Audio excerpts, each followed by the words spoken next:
एक मैया अपने श्याम सुंदर की बड़ी सेवा करती थी।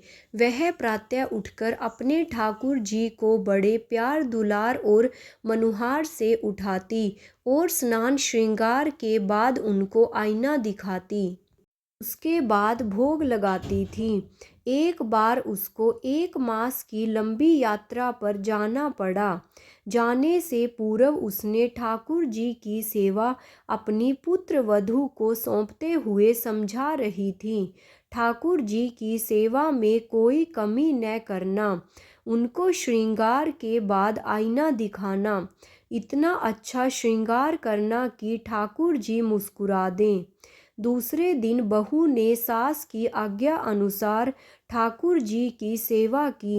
उनको श्रृंगार के बाद दर्पण दिखाया और उसी दर्पण में धीरे से देखने लगी कि ठाकुर जी मुस्कुराए या नहीं।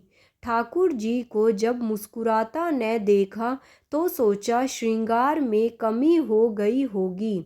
पगड़ी बंसी पोशाक सब ठीक करके फिर दर्पण दिखा कर झुक कर देखा। ठाकुर जी पहले जैसे खड़े थे। एक बार पुनः पोशाक श्रृंगार ठीक किया, फिर से दर्पण दिखाया। ठाकुर जी नहीं मुस्कुराए। अब बेचारी डर गई, सोचा शायद ठीक से नहीं नहलाया है। फिर से कपड़े उतार कर ठाकुर जी को स्नान कराया, पोशाक और श्रृंगार पधराया, पुनः दर्पण दिखाया, किंतु ठाकुर जी की मुस्कान न देख सकी। एक बार फिर पोशाक उतार कर पूरा क्रम दोहराया। ठाकुर जी की मुस्कान तो नहीं मिली। इस प्रकार उसने 12 बार यही उपक्रम किया।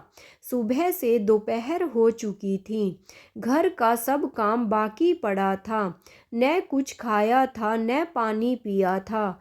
बहुत जोर की भूख प्यास लगी थी, किंतु सास के आदेश की अवहेलना करने की उसकी हिम्मत नहीं थी।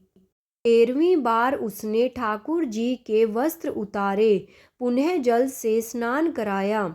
ठाकुर जी सुबह से सर्दी के मौसम में स्नान कर कर के तंग हो चुके थे। उन्हें भी जोर की भूख प्यास लगी थी। इस बार फिर से वस्त्र आभूषण पहन रहे थे, किंतु उनके मन में भी बड़ी दुविधा थी, क्या करूं? श्रृंगार होने के बाद आसन पर विराज चुके थे। बहू ने दर्पण उठाया। ठाकुर जी ने निश्चय कर लिया था मुस्कुराने का। जैसे ही उसने दर्पण दिखाया और झुककर बगल से देखने की चेष्टा की, श्याम सुंदर मुस्कुरा रहे थे।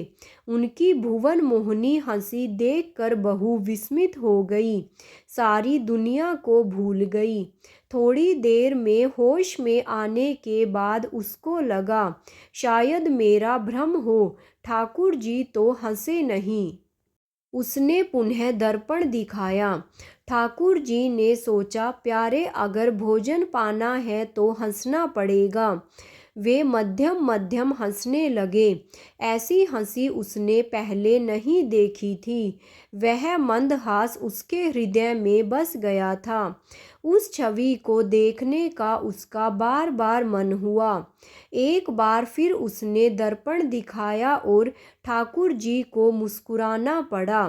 अब तो मारे खुशी के वह फूली ना समाई। बड़े प्रेम से उनको भोग लगाया और आरती की। दिन की शेष सेवाएं भी की और रात्रि को शयन कराया।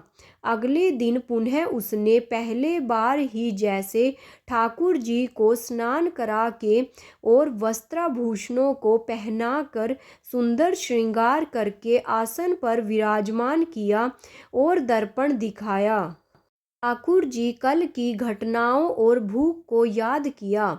ठंडे जल से 13 बार का स्नान याद करके ठाकुर जी ने मुस्कुराने में ही अपनी भलाई समझी। उसने 3 बार ठाकुर जी को दर्पण दिखाया और उनकी मनमोहक हंसी का दर्शन किया। आगे की सेवा भी क्रमानुसार पूरी की। अब तो ठाकुर जी रोज ही यही करने लगे। दर्पण देखते ही मुस्कुरा देते।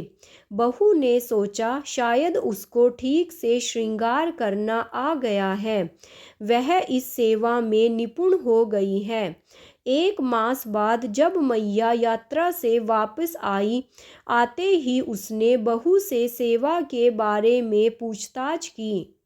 बहू बोली, मैया, मुझे एक दिन तो सेवा मुश्किल लगी, किंतु अब मैं निपुण हो गई हूँ। अगले दिन मैया ने स्वयं अपने हाथों से सारी सेवा की, श्रृंगार कराया। अब दर्पण लेने के लिए हाथ उठाया, ठाकुर जी स्वयं प्रकट हो गए।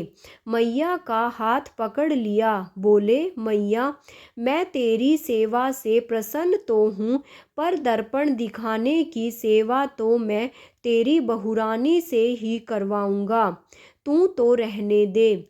मैया बोली, लाला, क्या मुझसे कोई भूल हुई? ठाकुर जी ने कहा, नहीं मैया, भूल तो नहीं हुई, पर मेरा मुस्कुराने का मन करता है, और मैं तो तेरी बहुरानी के हाथ से दर्पण देखकर मुस्कुराने की आदत डाल चुका हूँ। अब ये सेवा तू उसी को करने दे। मैया ने बहुरानी को आवाज़ लगाई और उससे सारी बात पूछी। बहू ने बड़े सहज भाव से बता दिया, हाँ, ऐसा रोज मुस्कुराते हैं, ये केवल पहले दिन समय लगा था। मैया बहुरानी की श्रद्धा और उसकी लगन और ठाकुर जी दर्शन से अति प्रसन्न हो गई। उसे पता चल गया कि उसकी बहू ने ठाकुर जी को अपने प्रेम से पा लिया है। मैया अपनी बहू रानी को ठाकुर जी की सेवा सौंपकर निश्चित हो गई।